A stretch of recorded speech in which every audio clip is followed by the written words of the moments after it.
Assalamualaikum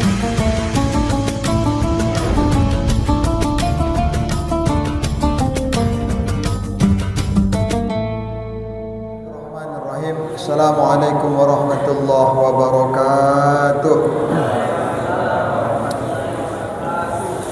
Innal hamdalillah, salatan wa salaman ala Rasulillah. Segala puji hanya milik Allah, Tuhan sekalian alam. Salawat dan salam semoga senantiasa terlimpahkan ke baginda Rasulullah sallallahu alaihi wasallam. Mudah-mudahan dengan salawat yang senantiasa kita perbanyak, kita termasuk bagian umat Nabi Muhammad yang mendapatkan syafaatnya di yaumil akhir nanti. Amin. Amin ya Allah. Amin ya Rabbal Alamin. Bapak Ibu jamaah yang dimuliakan oleh Allah Subhanahu wa ta'ala, 7 hari lagi atau 1 pekan lagi bulan suci Ramadan akan pergi meninggalkan kita. Bulan yang di dalamnya dilimpahkan banyak keberkahan, bulan yang di dalamnya dilimpahkan banyak pahala bagi hamba-hamba yang menginginkannya, bulan yang di dalamnya dilimpahkan begitu banyak keagungan dan kemuliaan-kemuliaan. Hanya tinggal 7 hari lagi bulan yang agung itu akan pergi meninggalkan kita. Itu artinya 23 hari telah kita lalui bulan suci Ramadan pada tahun ini. Pertanyaannya adalah, selama 23 hari bulan suci Ramadan telah kita lalui, sudahkah kita memaksimalkan diri untuk beribadah kepada Allah? Sudahkah kita mencapai target-target yang kita targetkan untuk Ramadan tahun ini? Sudahkah kita menghatamkan Al-Quran kita? Sudahkah kita memperbanyak solat malam kita? Sudahkah kita memperbanyak istighfar kita, memperbanyak zikir kita, memperbanyak sedekah kita? Atau bahkan sebaliknya, 23 hari Ramadan yang telah kita lalui, kita lewatkan dengan begitu sifat bermalas-malasan. Kalau demikianlah yang kita lalui bulan suci Ramadan ini, maka sungguh kerugianlah yang akan kita dapatkan. Kenapa? Karena bulan suci Ramadan, bulan yang agung, datangnya hanya 1 tahun 1 kali. Yang artinya apa? Kalau kita Ramadan ini bisa bertemu, belum tentu lagi Ramadan tahun depan bisa bertemu. Ustaz, saya yakin dan percaya saya masih bisa bertemu dengan Ramadan yang akan datang. Kenapa? Saya saat ini usianya masih muda Ustaz, kondisi masih sehat. Siapa yang bilang orang muda tidak bisa meninggal?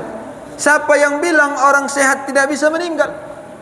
Karena kematian itu datang kepada siapa saja, tidak lihat usia tua dan muda, tidak lihat sakit ataupun sehat. Kalau sudah datang waktunya, baik tua maupun muda, baik sehat maupun sakit, maka tidak bisa ditawar-tawar. Malaikat maut akan menjemput kita.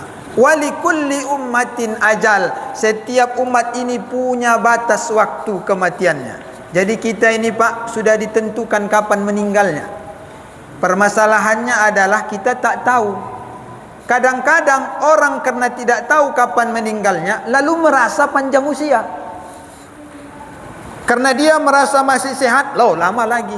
Padahal tidak selamanya kematian itu didahului dengan penyakit. Tidak selamanya juga kematian itu didahului dengan usia yang tua.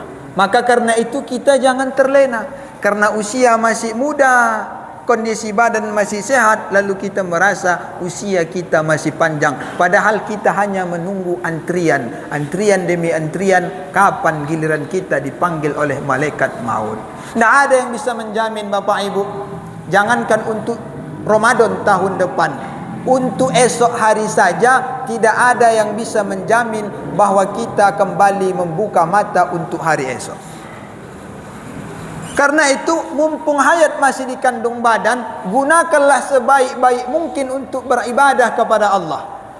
Jangan kalau sudah kita meninggal baru menyesal, seperti penyesalan orang-orang yang fasik, Orang-orang yang malas beribadah kepada Allah, ketika mereka dibangkitkan dari alam kubur, apa kata mereka kepada Allah? Rabbana absarna wa sami'na farji'na na'mal salihan.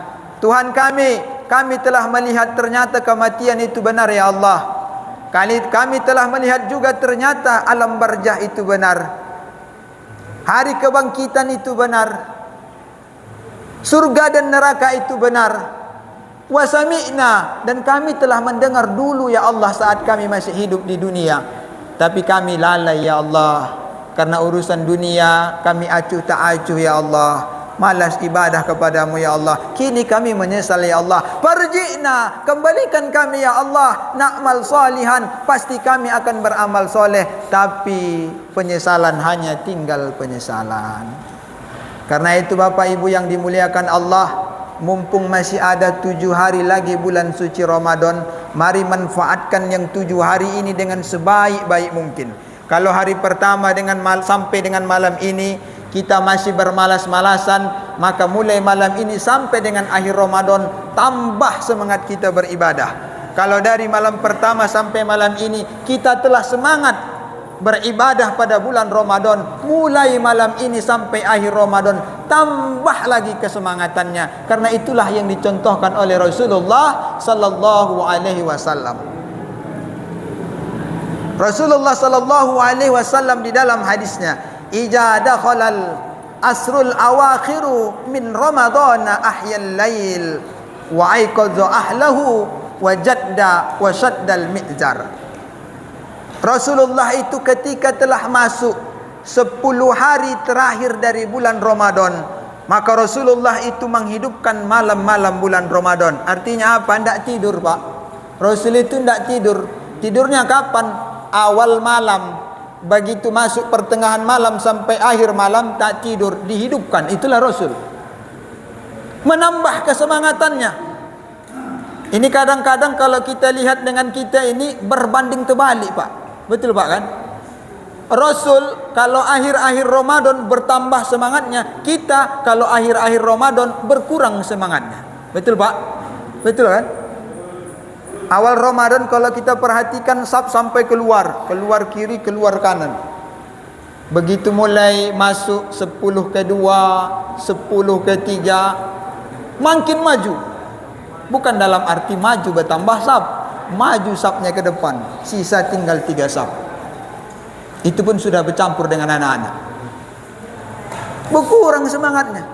Berbanding terbalik dengan Rasul. Rasul 10 hari dari akhir-akhir Ramadan bertambah semangat. Kita 10 terakhir dari bulan Ramadan makin lesu, makin lemas, tak semangat. Rasul kalau tidurnya sedikit, kita sedikit-sedikit tidur. Berbanding terbalik. Habis salat subuh tidur, bangunnya mau zuhur. Habis salat zuhur tidur lagi, bangunnya mau salat asar. Habis salat asar tidur lagi. Betul Pak kan? Bapak gitu? Enggak. Berbanding terbalik. Kadang lucu, kita mau ketemu dengan Nabi Muhammad di surga, tapi kita berbanding terbalik dengan Nabi Muhammad. Kayak mana mau bisa jumpa coba? Lalu kenapa Nabi Muhammad sallallahu alaihi wasallam menambah semangatnya di 10 terakhir hari Ramadan? Karena ternyata di 10 terakhir hari Ramadan ada satu malam yang kalau kita dapatkan malam itu, kemuliaannya lebih mulia daripada 1000 bulan. Inna anzalnahu fi lailatul qadr. Sesungguhnya kami telah menurunkan Al-Quran pada malam Lailatul Qadar.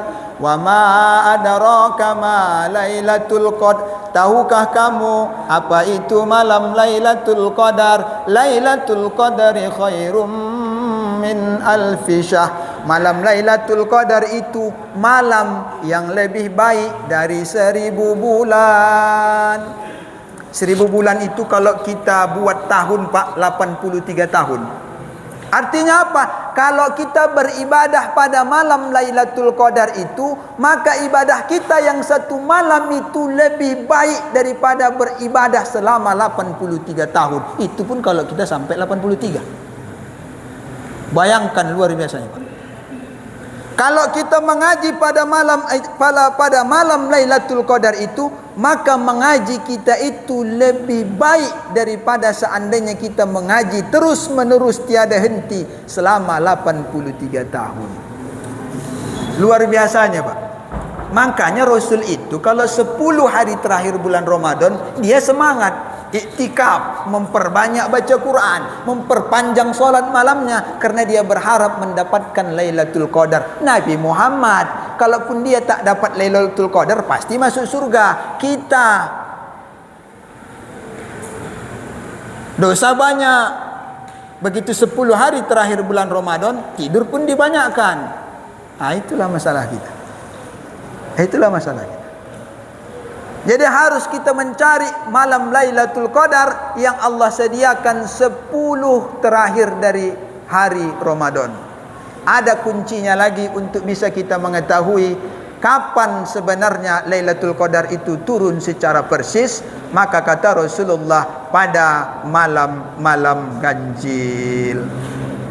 Malam 21, malam 23, malam 25, malam 27, malam 29. Kalau kita mungkin sibuk dengan pekerjaan kita esok hari, paling tidak di malam-malam ganjil ini kita bersemangat beribadah kepada Allah. Karena kata Rasul, pada malam-malam ganjil dari 10 terakhir bulan Ramadan itulah turun malam Lailatul Qadar. Tadi malam 23, alhamdulillah kita melakukan iktikaf di sini. Ya, mudah-mudahan itu malam Lailatul Qadar. Kalau itu malam Lailatul Qadar, dapatlah kami. Cuman kata sebagian ulama, ciri-ciri malam Lailatul Qadar itu esoknya itu hari tidak panas, tidak dingin.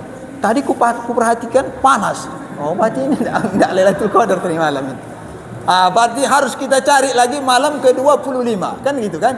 Tidak jumpa malam 25, ke-27. Tidak jumpa ke-27, 29. Tidak jumpa 29, 30. Karena malam terakhir pun bisa turun malam Lailatul Qadar. Demikianlah tausiah dari saya. Kurang lebih saya mohon maaf. Billahi taufiq wal hidayah. Wassalamualaikum warahmatullahi wabarakatuh.